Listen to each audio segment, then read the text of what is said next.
A unos 250 kilómetros o 150 millas al este de París y sur de Luxemburgo se encuentra el pequeño pueblo de Metz.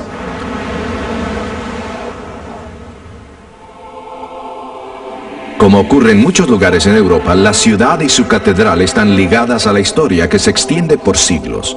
Consagrada el 27 de junio de 1039, la catedral se levanta como testamento a la arquitectura de esa generación. Pero lo más intrigante de la iglesia es la identidad de una de sus estatuas a la derecha de la puerta principal. Se supone que la estatua fuera Daniel el profeta, pero es en realidad la del Kaiser Wilhelm II. Este era un líder joven y ambicioso, convencido que debía gobernar sobre un imperio mundial. Pero había oído de las profecías de Daniel que decían que esto era imposible. Así que cuando aceptó ponerle un nuevo techo de plomo a la iglesia, pidió que le pusieran su cabeza a la estatua. Sin embargo, la historia revela que la vana ambición del Kaiser no se cumplió y que las profecías de Daniel aún permanecen incólumes. Le habría hecho bien si hubiese leído más detenidamente el capítulo que estudiaremos hoy. Hoy estudiaremos un capítulo que nos ayudará a abrir todos los otros capítulos proféticos que se encuentran en el libro de Daniel. Es una lección muy importante. Es importante porque Daniel capítulo 2 establece un bosquejo profético. Cubre la historia del mundo en una pincelada desde la era de Daniel a través de la historia hasta el fin del tiempo. Cada una de las siguientes profecías en el libro de Daniel cubren el mismo periodo, pero con mucho mayor profundidad y detalle. Y aunque todas las profecías usan varios símbolos, solamente repiten y expanden lo que ha sido delineado en el capítulo que estudiaremos ahora mismo. Así que escuchemos a Alejandro Bullón en su presentación Conflicto a través de los siglos.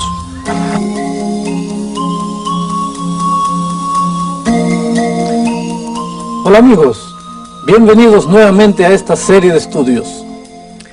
Hoy estudiaremos una de las profecías más asombrosas que jamás haya sido registrada en alguna parte. La veremos dentro de unos instantes. Pero primero, repasemos algunos de los detalles mencionados en el programa anterior. Ustedes recordarán que Daniel y sus amigos habían sido llevados a Jerusalén, de Jerusalén para Babilonia. Según la costumbre, el rey escogió lo mejor de lo mejor entre los jóvenes cautivos para poder reeducarlos en las costumbres de Babilonia. Esta reeducación duraría 3 años. A Daniel y sus amigos le ofrecieron la comida y bebida del rey, pero los jóvenes sugirieron que se les permitiese tener una dieta sencilla de acuerdo a las instrucciones que Dios había dado. 10 días después, ellos estaban no solo más saludables, sino que también se encontraban entre los mejores alumnos de la universidad, siendo 10 veces mejor que cualquier otro alumno. Como consecuencia de esto, Daniel fue promovido para ser uno de los consejeros del rey, o sea, uno de los sabios de Babilonia. Babilonia fue, sin duda, uno de los imperios más grandes de la historia. Se ha mencionado a esta ciudad como la ciudad de oro, y obtuvo este nombre durante el reinado del rey Nabucodonosor. Nabopolassar, su padre, murió cuando Nabucodonosor estaba haciendo una campaña en las partes más lejanas del imperio babilónico. Cuando llegó la noticia de la muerte de su padre, Nabucodonosor montó en su caballo y galopó a través del desierto. En aquellos días, cuando un rey moría, a menudo había insurrección y Nabucodonosor quería establecer su derecho al trono. La historia dice que logró hacerlo y durante los siguientes 44 años reinó victorioso sobre las naciones que le rodeaban. Babilonia disfrutó de prosperidad y llegó a ser la famosa Ciudad de Oro, una de las 7 maravillas del mundo antiguo. Fue atribuida a Nabucodonosor justamente esta grande ciudad. Nabucodonosor se casó con la hija de Ciaceres. Ella parece que no estaba acostumbrada al desierto seco y caliente de Mesopotamia. Así que Nabucodonosor siendo un esposo amoroso, quería que su esposa se sintiese feliz y decidió construir una montaña artificial y hermosos jardines colgantes. No sabemos si logró hacerla feliz, pero sí sabemos que construyó una de las 7 maravillas del mundo antiguo. Pero el rey Nabucodonosor iba a desempeñar un papel importante en el desarrollo de una profecía que tendría relación con la historia del mundo, y tal vez él ni lo sabía. Ahora yo pregunto, ¿cómo es que el Dios del cielo escoge a un rey pagano en el proceso de revelar el futuro a los hombres? Yo no sé. Pero Nabucodonosor, el hombre más poderoso de la tierra, llegaría a ser el hombre más frustrado de la tierra. La historia que se relata en detalle en el 2º capítulo de Daniel es realmente fascinante. Volvamos en este momento en el tiempo hasta la antigua Babilonia y miremos los eventos que precedieron a esta sorprendente profecía. Hemos preparado un video para esto. Miremos el video.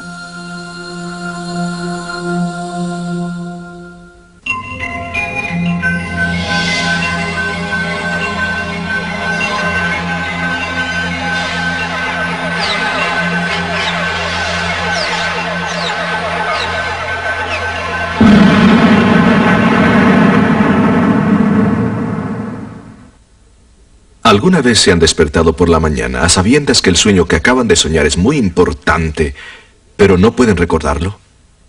Eso le ocurrió al rey Nabucodonosor.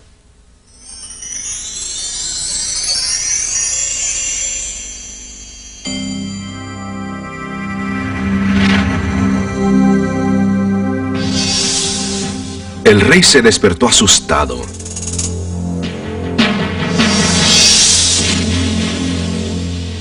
Sentía una premonición.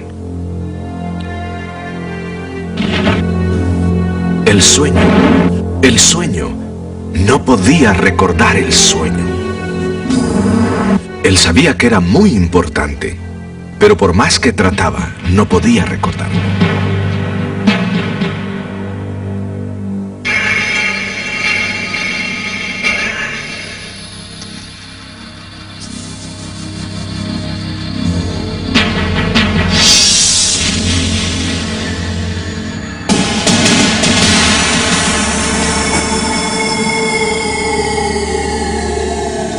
Llamó a su sierva y demandó que se reunieran todos los sabios de la corte inmediatamente. Entre los sabios había magos, encantadores, hechiceros y astrólogos. Esta es mi firme decisión. Si no me decís cuál fue mi sueño y me lo interpretáis, os haré despedazar y vuestras casas quedarán en escombros. Pero los sabios respondieron que no hay hombre sobre la tierra que pueda hacer lo que el rey pide, ni rey, por grande y poderoso que fuera, que haya pedido tal cosa a mago, o hechicero, o astrólogo alguno. Lo que el rey está pidiendo es muy difícil. Esto puso al rey tan iracundo y furioso que ordenó la ejecución de todos los sabios de Babilonia. Daniel era uno de los sabios y estaba destinado a la misma suerte.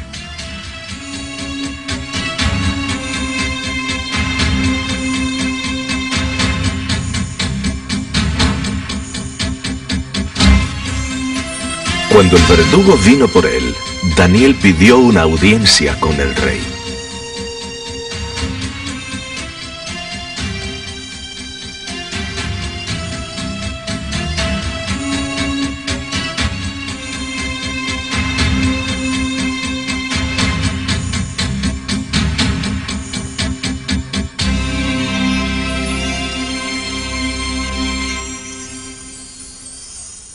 Le pidió al rey que le diera más tiempo.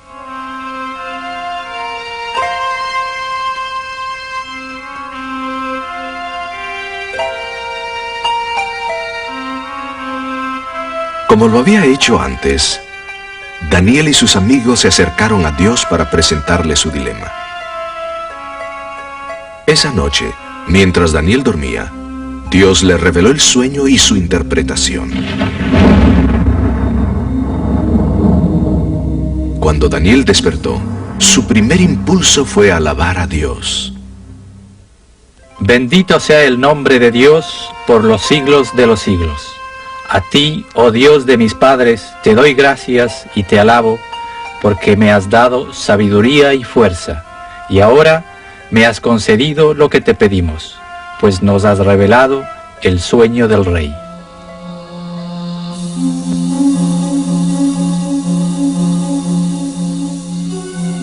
Sin duda, Daniel se sintió sumamente feliz de que Dios le revelara el sueño esa noche.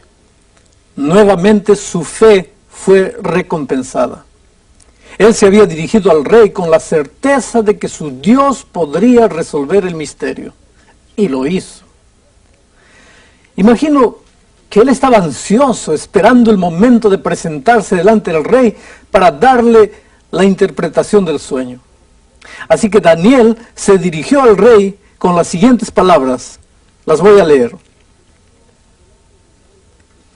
Daniel respondió delante del rey diciendo: el misterio que el rey demanda, ni sabios, ni astrólogos, ni magos, ni adivinos lo pueden revelar al rey. Estaba claro que los sabios de Babilonia, incluyendo los astrólogos, no pudieron cumplir con el mandato del rey de interpretar su sueño. Estos sabios de Babilonia eran un grupo selecto de hombres. Eran los más inteligentes del mundo de aquellos tiempos. Todos ellos eran importantes para el rey. Sir Leonard Woolley, el arqueólogo que estuvo excavando en Babilonia durante los años 1922 al 34, reveló que la civilización sumeria fue una de las más brillantes de las civilizaciones. Los sabios de Babilonia tenían un conocimiento extraordinario de las matemáticas, la astronomía, la trigonometría y otras ciencias. Así que estos sabios de Babilonia realmente eran extraordinarios. Pero por el contexto de la historia podemos ver que a pesar de toda su sabiduría y preparación, no pudieron adivinar el sueño del rey. A pesar de eso, miren, hoy todavía hay miles y miles de personas que confían en la astrología y ni se atreven a comenzar su día sin consultar su horóscopo. Estas personas están buscando lo que dicen los astros para poder comenzar sus actividades. Me gustaría recordarles que los astrólogos de hoy no son más sabios que los astrólogos de aquellos tiempos. Ellos no tienen mayor vislumbre del futuro ahora que la que tuvieron aquellos cuando Nabucodonosor tuvo su sueño. Estos dos grupos de sabios y astrólogos no pudieron revelar el significado del sueño de Nabucodonosor. Notemos, sin embargo, lo que dijo Daniel. Voy a leer el texto. Mas hay un Dios en los cielos, el cual revela los misterios, y él ha hecho saber al rey Nabucodonosor lo que ha de acontecer en los postreros días. Tu sueño y las visiones de tu cabeza sobre tu cama es esto. En otras palabras, Dios es el único que puede revelar el sueño y su significado. Quiero que ustedes noten, mis amigos, que el sueño tiene que ver con los últimos días. En otras palabras, Dios le había revelado a Daniel la historia completa de la humanidad, desde los días de Babilonia hasta nuestros días. Por esta razón es que encuentro que esta profecía es fascinante. Llega hasta nuestros días. Miren cómo Daniel continúa. Tú, oh rey, en tu cama subieron tus pensamientos por saber lo que había de ser en lo porvenir. Y el que revela los misterios te mostró lo que ha de ser. Bueno, hasta aquí el rey ha escuchado atentamente a Daniel, que ahora le recuerda lo que él ha soñado. Y también le da la interpretación, como lo podemos ver a seguir. Tú, Tú, oh rey, veías, y he aquí una gran imagen. Esta imagen, que era muy grande y cuya gloria era sublime, estaba en pie delante de ti, y su aspecto era terrible. La cabeza de la imagen era de oro fino, su pecho y sus brazos de plata, su vientre y sus muslos de bronce, sus piernas de hierro, sus pies en parte de hierro y en parte de barro cocido. Estabas mirando hasta que una piedra fue cortada, no con mano, e hirió a la imagen en sus pies de hierro y de barro cocido, y los desmenuzó. Entonces fueron desmenuzados también el hierro, el barro cocido, el bronce, la plata y el oro, y fueron como tamo de las eras del verano, y se los llevó el viento sin que de ellos quedara rastro alguno. Mas la piedra que hirió a la imagen fue hecha un gran monte que llenó toda la tierra. Justamente, el rey recordó el sueño en este momento cuando Daniel iba hablando. Debe haber sido asombroso ver la imagen que vio Nabucodonosor. Cabeza de oro, pecho y brazos de plata, vientre y muslos de bronce, piernas de hierro, pies en parte de hierro y en parte de barro cocido. Entonces Nabucodonosor vio una gran roca que de repente golpeó a la imagen en los pies y la quebró en 1000 pedazos. Lo que quedó fue arrasado por el viento, y la piedra que golpeó a la imagen se convirtió en una gran montaña que llenó toda la tierra. Ustedes notarán que aquí no se trata de uno de esos sueños comunes, no. Su significado era sumamente profundo.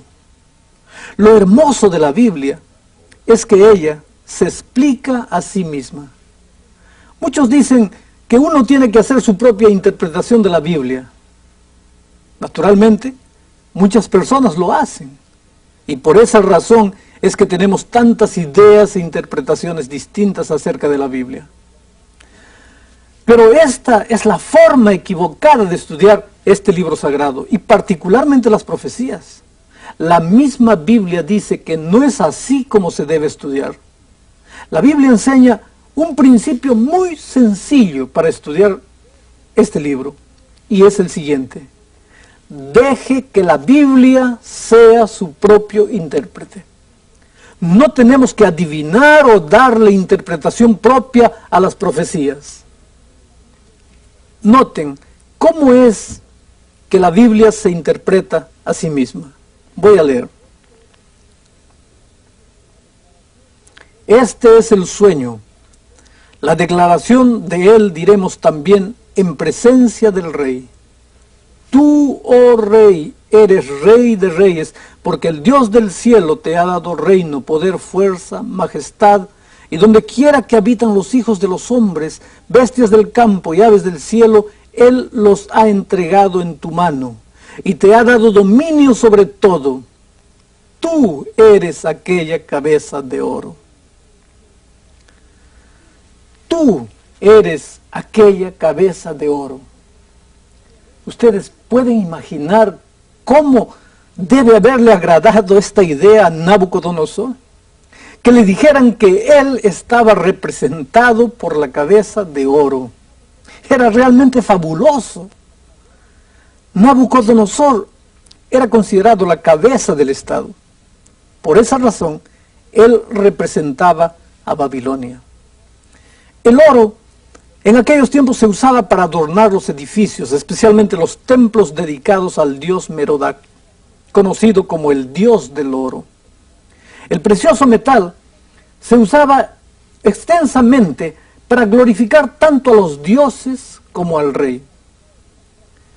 Nabucodonosor realzó esta práctica al ordenar la construcción de una imagen suya de oro, como un acto de adoración y como prueba de lealtad. Veremos esto en nuestro próximo programa. Los historiadores mencionan a Babilonia como la ciudad dorada. De manera que el símbolo que se usa aquí para Babilonia es reconocido por Nabucodonosor. Babilonia fue uno de los mayores imperios de la antigüedad y gobernó el mundo entonces conocido desde el año 606 hasta el año 539 a.C. Hace un tiempo atrás, los arqueólogos desenterraron unas tablillas de oro en las ruinas del palacio de Nabucodonosor. Ahí en esas tablillas aparece una declaración hecha por el propio rey y dice lo siguiente: Babilonia, la ciudad que es el deleite de mis ojos y que yo he glorificado, que permanezca para siempre. Notemos las palabras del profeta. Voy a leer. Y después de ti se levantará otro reino menor que tú, y otro tercer reino de metal, el cual se enseñoreará de toda la tierra. ¡Qué chasco! El reino de Babilonia no duraría para siempre, aunque Nabucodonosor pensase así. En efecto, después de un largo reinado, Nabucodonosor murió. Después de él, le sucedieron reyes débiles, hasta que finalmente Babilonia cayó en el año 539 a.C., mientras Daniel aún vivía en Babilonia. Así como la plata es inferior al oro, el reino siguiente sería inferior. Los medos y los persas vinieron después de Babilonia. En un cilindro de barro descubierto por los arqueólogos, Ciro describe la captura de la ciudad de Babilonia. Habla de sí mismo con las siguientes palabras. Vean: yo soy Ciro, rey del mundo, el gran rey, el poderoso rey, rey de los babilonios, rey de Sumer y Akkad, rey de las 4 puntas del mundo.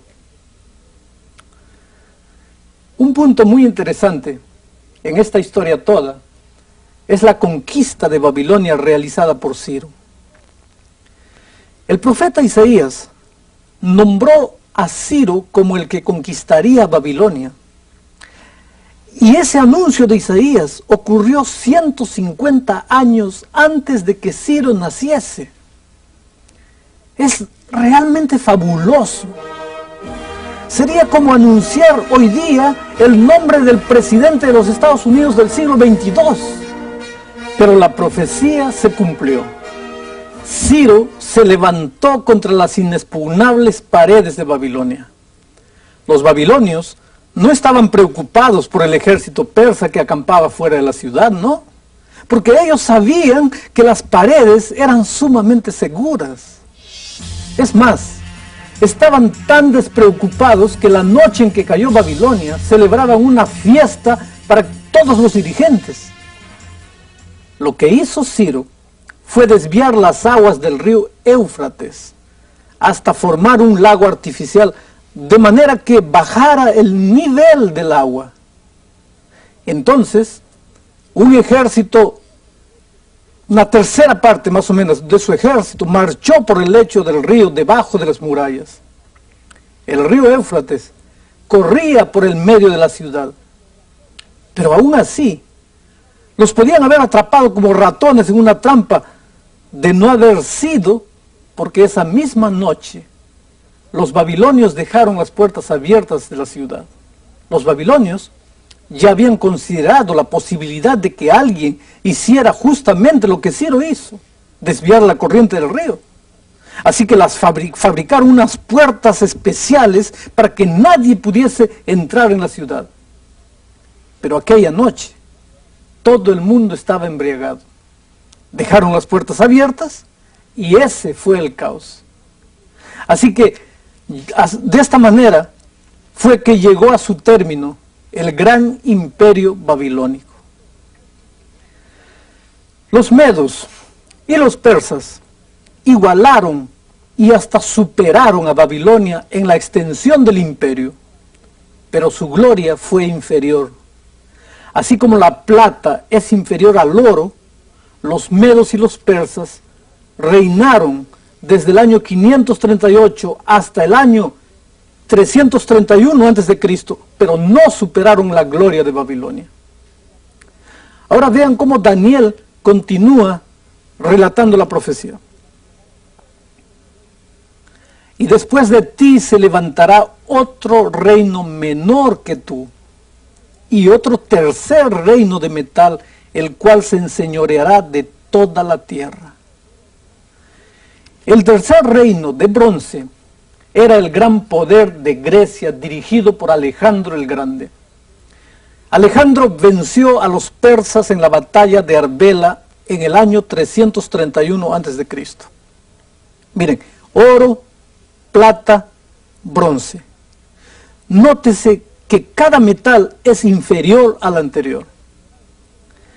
Alejandro el Grande tal vez fue el general más grande de la historia realmente, admirado, envidiado y estudiado hasta por Aníbal, César, Napoleón y Montgomery. Y virtualmente cada cadete de la escuela militar estudia la vida de este grande conquistador. Su visión amplia, su mente inquisitiva y dispuesta a conquistar, todo esto lo puso muy por encima de otros conquistadores. Pero él era grande solamente en su dimensión militar, porque en realidad era pequeño de estatura. Probablemente medía por vuelta de 1,5 metros. Se dice que era buen mozo, con una nariz prominente, una mandíbula bien formada, y el más joven de todos los conquistadores. Era dueño del Asia a los 22 años, y dueño de la poderosa Persia a los 25 años. En el año 336 a.C., el rey Felipe de Macedonia, el padre de Alejandro, fue asesinado, y casi todos los pueblos que había conquistado se rebelaron. Pensaron que no tenían nada que temer del jovencito que ahora era su rey. Pero Alejandro se subió hacia el norte, hacia el este, hacia el oeste y luego hacia el sur de Grecia, conquistando todo lo que encontraba a su paso. Entonces se preparó para cruzar rumbo al Asia, para castigar a los persas por haber invadido Grecia unos 150 años antes. Persia era el imperio más rico, el más poderoso de todos los estados del mundo occidental en aquel tiempo. Alejandro tenía un poco más de 30.000 hombres de infantería y 5.000 de caballería. Se dice que cuando la noticia de esta pequeña fuerza llegó al rey de Persia, que en la época era Darío III, el rey Darío simplemente se echó a reír. Pero cuando el ejército persa, de posiblemente 1 millón de soldados, se enfiló para la batalla final en lo que ahora es el Irak moderno, las fuerzas de Alejandro parecían una pequeña islita que estaba a punto de ser tragada por una grande ola humana. Pero Alejandro cambió el resultado con una maniobra clásica que había aprendido de su padre. ¿En qué consistía esto? Mientras sus hombres del centro incitaban al ataque sobre ellos, él personalmente guió un grupo valeroso y bien disciplinado de soldados a caballo para que atacaran por el flanco derecho. Y entonces tomó las filas enemigas que estaban desapercibidas. En cierto momento, llegó tan cerca del otro monarca que podría haberlo matado, podría haber herido a Darío III con su lanza. Pero el rey persa dio la vuelta y se escapó, para más tarde ser asesinado por equivocación a manos de sus propios hombres. A partir de ahí, el ejército se desplomó en medio de la confusión. A pesar de todo esto, de todo este crecimiento vertiginoso de Alejandro, este hombre murió con solamente 32 años en el año 323 a.C., habiendo conquistado un imperio que se extendía desde el país antes conocido como Yugoslavia hasta la India, incluyendo parte de Bulgaria, Israel, Egipto, Libia, Irak, Irán, Afganistán y la Unión Soviética. 2 siglos y medio más tarde, Julio César, ¿se acuerdan de él? Lloraba y se culpaba de ser un fracasado al leer lo que Alejandro había logrado a la misma edad que Julio César tenía en la época. Bueno, después de la muerte de Alejandro, su reino fue dividido entre 4 de sus generales. Se debilitó cada vez más, hasta que finalmente dio paso al control del 4.º imperio de la profecía. Y Daniel ya lo anunciaba de esta manera, miren.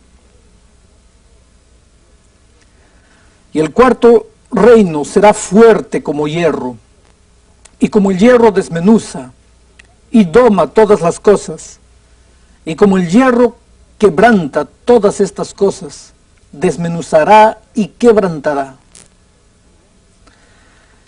Después de la caída del imperio griego, en el año 168 a.C., el siguiente poder mundial fue Roma, que continuó hasta el año 476 después de Cristo. Era Roma la que gobernaba el mundo cuando Jesús nació en Belén. Ustedes pueden ver con qué exactitud inequívoca Daniel predice la historia del mundo durante 1000 años. Tenemos el levantamiento y la caída de naciones como Babilonia, seguida por Medo-Persia, seguida por Grecia y luego Roma. La historia lo confirma todo. Estos son los reinos que pasaron. Miren, Babilonia, representado por el oro. Medo-Persia, representado por la plata. Grecia, representado por el bronce. Roma, representada por el hierro. Ahora voy a leerles una cita del libro de Edward Gibbon. Su libro es La historia de la caída y derrumbamiento del Imperio Romano. Él dice lo siguiente al escribir acerca del mismo periodo de la historia. Él usa la misma fraseología. Edward Gibbon, claro está, escribió en el siglo pasado y su historia es considerada como un clásico entre los libros. Miren lo que él dice.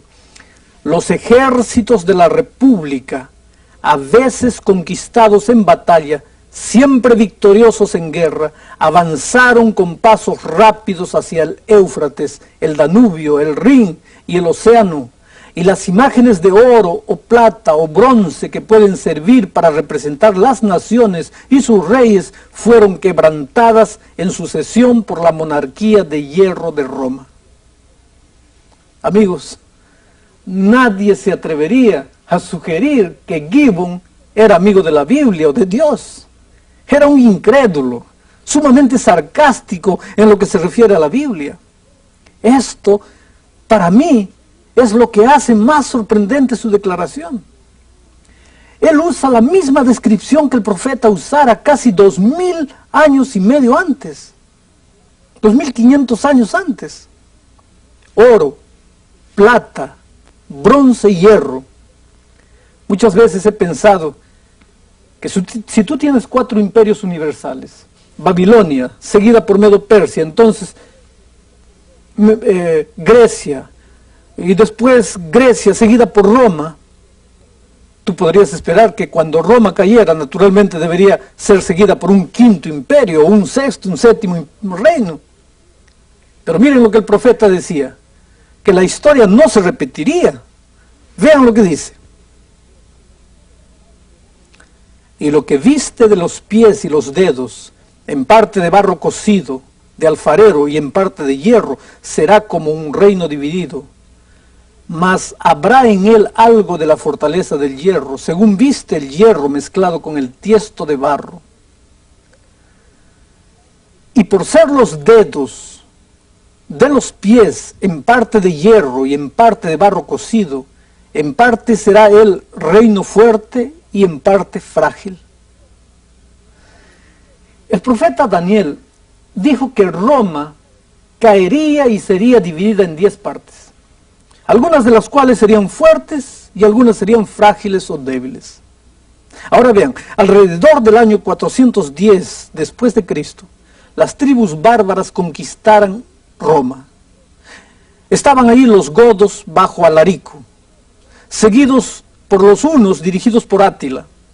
Después, en el año 456 después de Cristo, los vándalos del norte del África, bajo Genserico, invadieron Italia ellos. Gradualmente, Roma se vio forzada a ceder más y más de su territorio, hasta que 10 de estas tribus, llegaron a ser lo que se conoce hoy como la Europa actual. Esas 10 tribus eran los ostrogodos, los visigodos, los francos, los vándalos, los suevos, los alemanes, los anglosajones, los érulos, los lombardos y los burgundios. 7 de ellos todavía existen en la Europa de nuestros días. Por ejemplo, los anglosajones llegaron a ser los ingleses, los francos llegaron a ser los franceses y los lombardos llegaron a ser los italianos. En una lección posterior leeremos la fascinante historia del poder que destruyó 3 de estas 10 divisiones. Pero ahora pensemos en esta asombrosa profecía.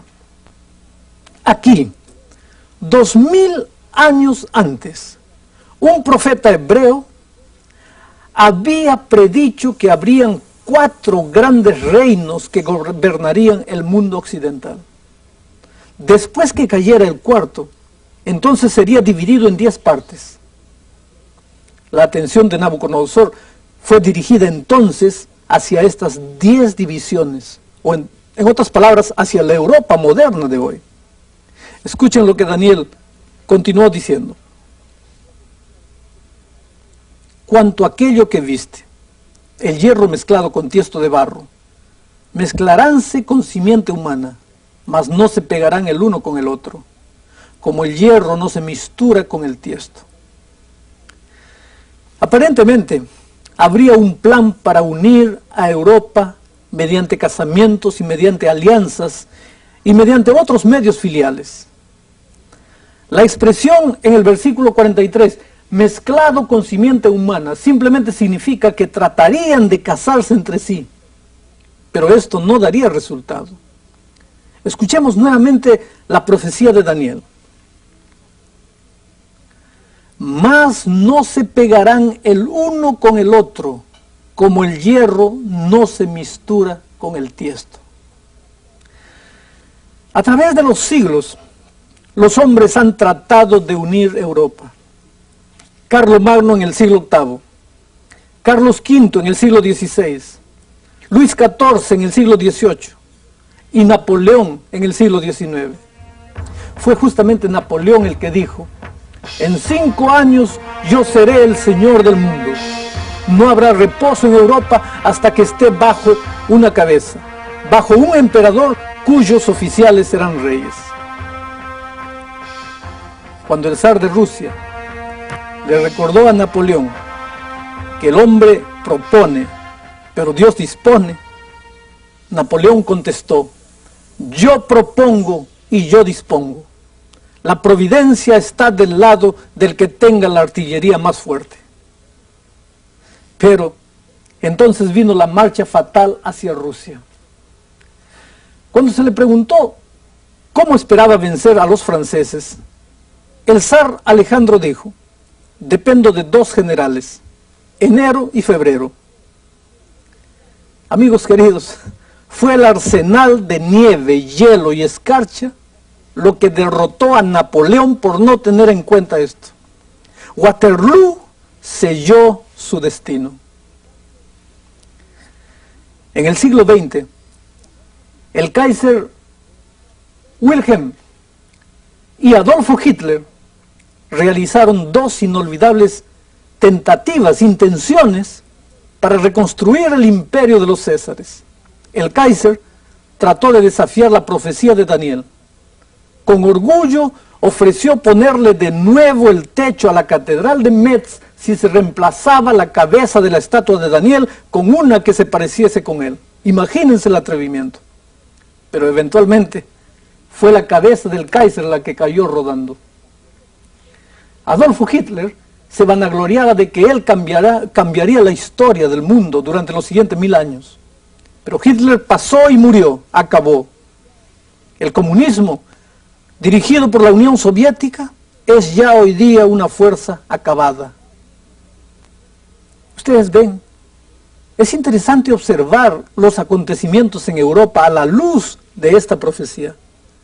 Porque hoy día, hasta la comunidad europea tiene dificultad para unir estos diversos poderes, tales como Francia, Alemania e Inglaterra. El profeta lo había dicho, no se pegarán el uno con el otro. El hierro y el barro son dos metales que no se pueden unir en forma permanente. El hierro y el barro simplemente no se pueden mezclar. Esto quiere decir que nunca más habrá una Europa unida permanentemente. A través de las edades, los hombres han tratado de unir Europa, pero la profecía bíblica anuncia que es en vano. Nadie hasta el día de hoy ha podido hacerlo y de acuerdo a este libro sagrado, nunca lo podrán hacer. Vayamos ahora al sueño del rey. Él recordó la piedra que fue cortada de la montaña sin manos y que hirió a la imagen en los pies y que la partió en 1000 pedazos y luego se convirtió en una gran montaña que llenó toda la tierra. Daniel lo explica de la siguiente manera. Y en los días de estos reyes levantará el Dios del cielo un reino que nunca jamás se corromperá. Y no será dejado a otro pueblo este reino, el cual desmenuzará y consumirá todos estos reinos, y él permanecerá para siempre. En otras palabras, el próximo reino universal, amigos queridos, será el reino de Dios. Este reino no será simplemente un reino que se posesiona de los reinos del mundo, no. Este es el hermoso reino del que habla el Nuevo Testamento, cuando Dios creará nuevos cielos y nueva tierra. Este reino permanecerá para siempre y acabará con todos los conflictos.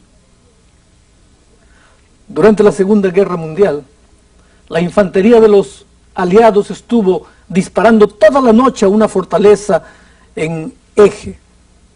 En el gris amanecer del nuevo día, los infantes corrieron con sus bayonetas para ocupar el puesto. Lo lograron sin ninguna resistencia, porque en la oscuridad de la noche el enemigo había evacuado el lugar dejando sus muertos para atrás. El capitán de la brigada comenzó a hacer un inventario de la situación. Andó por un lado y por otro. De repente, al doblar una esquina, vio un oficial italiano herido con un uniforme de gala. Sus insignias y condecoraciones indicaban su rango. El capitán recogió las medallas y condecoraciones en busca de una clave que le indicara quién era el hombre. De repente, notó que en la mano del soldado moribundo había algo firmemente sujetado. Era un diario que sus dedos apretaban con fuerza. Un solo vistazo fue necesario para percatarse de la historia interesante. De un lado estaba el rostro sonriente de una mujer de unos 40 años más o menos. Del otro lado, una niñita preciosa de pelo largo y sedoso.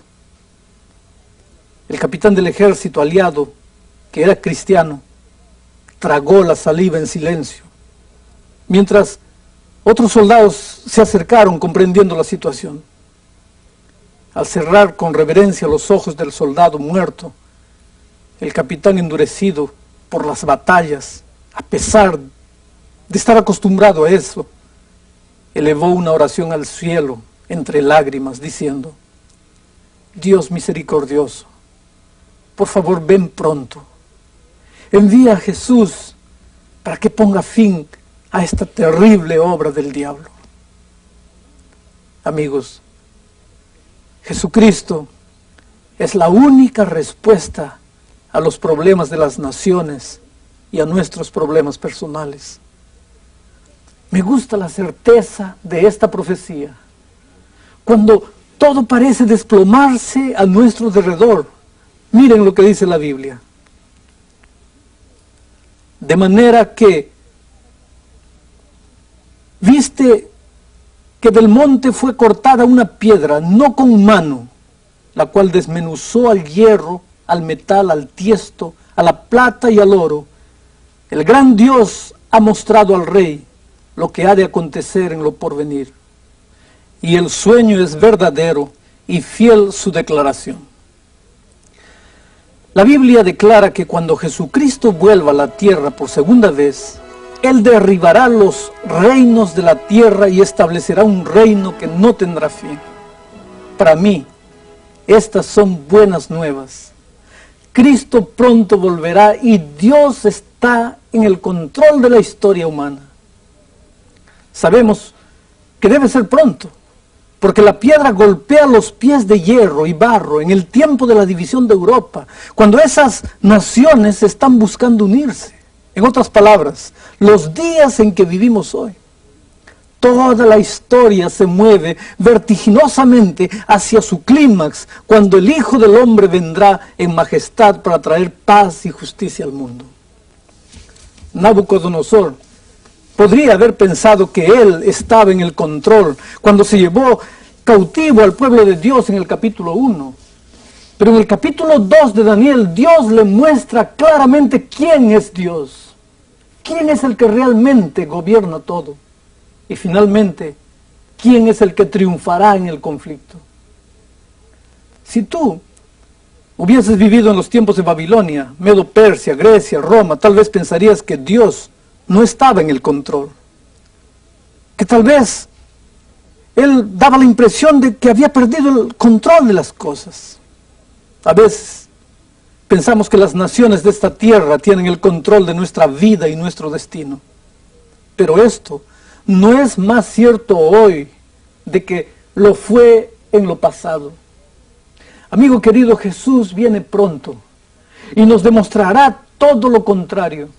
Finalmente, dice la historia bíblica que hasta el rey Nabucodonosor reconoció que el Dios de Daniel era ciertamente un Dios de dioses y rey de reyes. Y él era el que estaba en el control de todos los dioses terrenales de Babilonia. En este episodio hemos estudiado una lección muy importante. La profecía que hemos estudiado es el fundamento sobre el cual se levantarán las otras profecías de Daniel. Hay muchos elementos y es muy importante tenerlos todos bien claros en nuestra mente. Así que démosle una mirada final a la forma en que Dios dio el misterioso sueño al rey Nabucodonosor. Cómo Daniel lo interpretó y cómo se explica o se aplica todo esto para el mundo en que vivimos. Vamos a mirar el video. Ahora Daniel gobernaba sobre toda la provincia de Babilonia.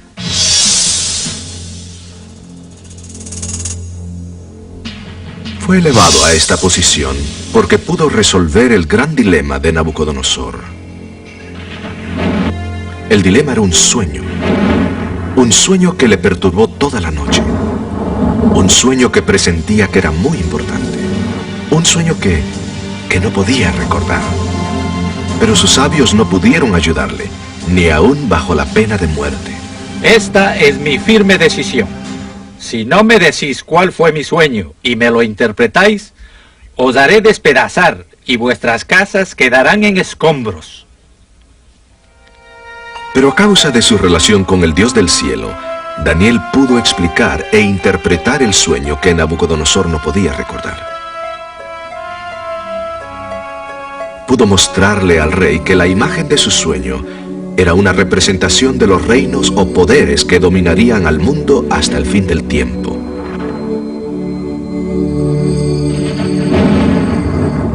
Le explicó a Nabucodonosor que los variados metales de la imagen identificaban diferentes naciones y que la cabeza de oro representaba el reino de Babilonia.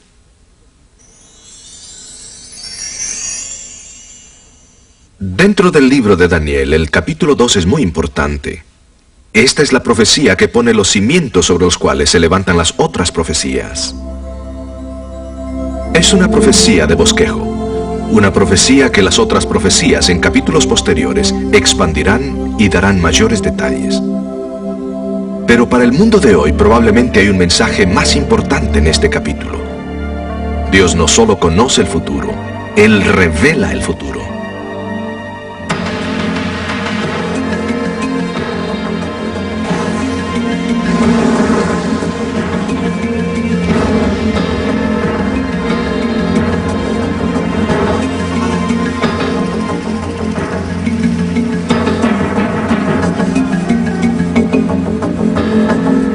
El mundo es un lugar de incertidumbre, pero Dios conoce lo que ha de ocurrir.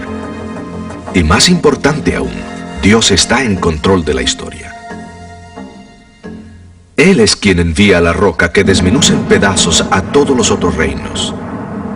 Él es quien hará salir el orden en medio de este caos, estableciendo el reino final de la profecía. Ese reino será un reino de paz, un reino que no acabará, un reino que durará para siempre.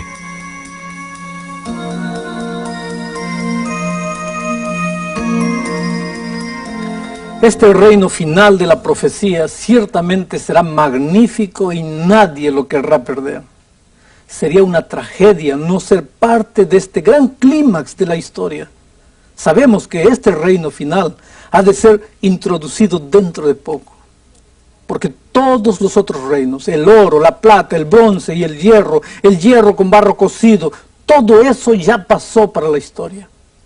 Tal como lo predijo Daniel, así se cumplió. Con frecuencia, he pensado que si esta profecía tenía razón cuando predijo que Babilonia sería sucedida por Medo-Persia, y que Medo-Persia sería sucedida por Grecia, y que después de los griegos vendrían los romanos, y que los romanos serían después sustituidos por una Europa dividida, y que las naciones de Europa serían unas fuertes y otras débiles, y que nunca se unirían. Entonces, si todo esto se cumplió, parece lógico que también debe tener razón la profecía cuando dice que el próximo gran imperio será el reino establecido por Dios. ¿No les parece? Saben, estoy tan agradecido por tener un Dios que está en el control de todo. Un Dios en el que podemos confiar. Un Dios que se interesa por ti y por mí individualmente. Un Dios que quiere que triunfemos con Él. ¿No quisieras decirle al Señor que estás dispuesto a permitirle que Él tome el control de tu vida? Quiero invitarte para que te unas conmigo en esa decisión. Toma un papel y un lápiz y escribe allí estas maravillosas palabras que verás en la pantalla dentro de un momento. ¿Ya tienes el papel? ¿El lápiz está listo? Entonces, escribe lo siguiente. Me gustaría que Jesús tomara el control de mi vida. Ahora, permíteme explicarte por qué creo que es importante que escribas esto. Cuando el Señor trabaja en nosotros y nosotros le respondemos, se nos hace más fácil responderle la próxima vez, pero si no respondemos, se nos hace más difícil en el futuro tomar la decisión de seguirle. Por eso, es necesario que le respondamos hoy. Quiero animarte para que escribas la frase que viste en el papel. Esa sentencia, esa oración que tú escribes, trata de ponerla en algún lugar donde tú puedas verla de vez en cuando. De esta manera tú estarás reafirmando tu decisión cada vez que veas la sentencia que tú escribiste. Ahora yo quiero invitarte a hacer una oración. Querido Padre que estás en los cielos, muchas gracias porque tú estás en el control de los destinos de las naciones. A veces da la impresión que estamos solos, perdidos y abandonados, pero no es así. En la lección de hoy día vimos que tú estás en el control de todo. Y en este momento queremos ofrecerte nuestra vida y decirte, Señor, toma el control de nuestra vida. Estamos dispuestos a seguirte y a obedecerte y andar por el camino que tú nos muestres. Danos el valor suficiente para eso.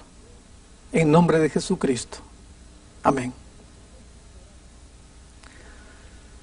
Mis amigos, en nuestro próximo programa veremos el tercer y cuarto capítulos de Daniel.